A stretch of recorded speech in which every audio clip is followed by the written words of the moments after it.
These two books, often seen as a single work, tell the story of Judaism's birth after the exile.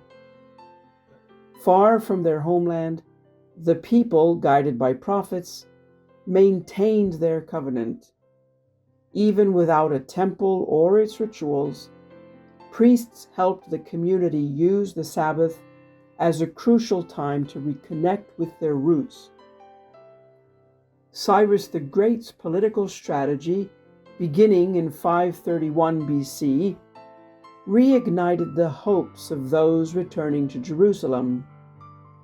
They yearned to rebuild the temple, the holy city, and in doing so, their very identity.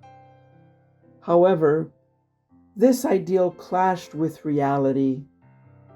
Both those who had remained in Jerusalem and those returning from exile had established new lives and were unwilling to disrupt them.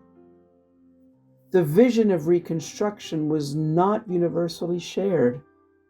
For economic, social, and political reasons, many preferred the status quo. Furthermore, the holy city itself had endured so much devastation that few desired to live there.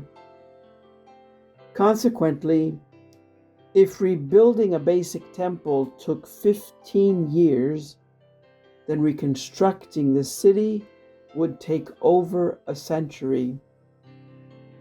The narrative reconstructs the events of the return, completing the account with the memoirs of the priest Ezra and the governor Nehemiah.